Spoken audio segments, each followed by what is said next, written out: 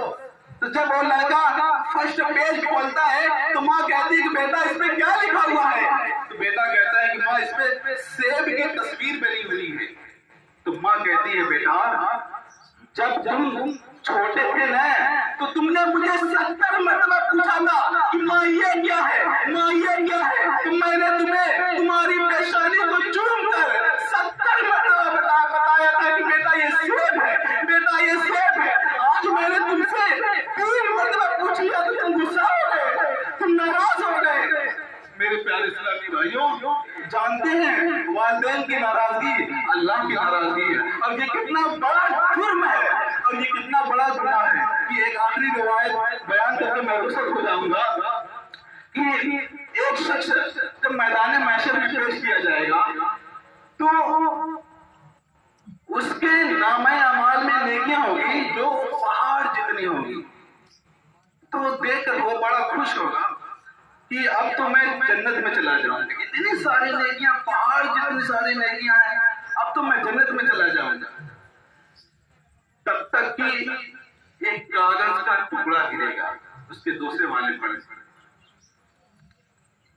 تو اب جو ہے جو اس کی پہاڑ جتنی نیکیاں تھی، جب ایک کاغذ کا ٹکڑا گرے گا تو اس کی پہاڑ جتنی نیکیاں جو ہے ہلکی ہو جائیں گی اور اس کے گناہ اس سے زیادہ ہو جائیں گے اور اس کو گھسیٹتے ہوئے جہنم کی طرف لے کے جایا جائے گا. تو جب اس کو گھسیٹتے ہوئے جہنم کی طرف لے کر جایا جائے گا تو پوچھے گا یا اللہ میری نیکیاں اتنی زیادہ، پہاڑ جتنی نیکیاں، میں تو سمجھتا تھا کہ مجھے جنت کا حقدار ہوں، اب مجھے جہنم کی طرف کیوں لے کر جایا جا رہا ہے؟ آخر اس کاغذ پر لکھا کیا تھا جس کی وجہ سے مجھے جہنم میں لے کے جایا جا رہا ہے؟ آخر اس کاغذ پر لکھا کیا تھا جس کی وجہ سے میری پوری زندگی کی نیکیاں ہلکی پڑ گئی؟ اس میں کون سا ایسا گناہ لکھا ہوا تھا تو اس سے بتایا گیا تھا؟ اس کاغذ پر یہ لکھا تھا کہ تم نے اپنی زندگی میں ایک مرتبہ اپنی ماں سے اونچی آواز میں بات کر دیا، جس کی وجہ سے تمہارے زندگی کی ساری نیکیاں جو ہے ہلکی پڑ گئی اور وہ گناہ بھاری پڑ گیا، جس کی وجہ سے تمہیں جہنم کی طرف لے کے جایا گیا ہے. تو میرے پیارے اسلامی بھائیوں، ہم یہی چاہتے ہیں کہ حتی الامکان جہاں تک ہو سکے ہمیں اپنے والدین کی خدمت کرنی چاہیے. اگر والدین بڑھاپے میں پہنچ جائے تو ان کی خدمت کرنے کے لیے برڈن فیل نہیں کرنا چاہیے، انہیں بوجھ نہیں فیل کرنا چاہیے. اگر ان کی خدمت کا موقع ملے چاہے جتنا پیسہ صرف ہو جائے، ہمیں دل کھول کر صرف کرنا چاہیے ان کے اوپر پیسہ. کیونکہ قسم خدا کی تمہارے پیسوں کا اور نصیب ہے جو پیسہ تمہارے والدین کے اوپر استعمال ہو جائے، تمہارے پیسوں کا وہ نصیب ہے جو پیسہ تمہارے والدین کے اوپر خرچ. تو میرے پیارے اسلامی بھائیوں، انہی باتوں کے ساتھ جو ہے میں اپنی گفتگو کو اختتام کرتا ہوں. اللہ رب العزت کی بارگاہ میں دعا ہے کہ اے پروردگار عالم ہمیں اپنے والدین کا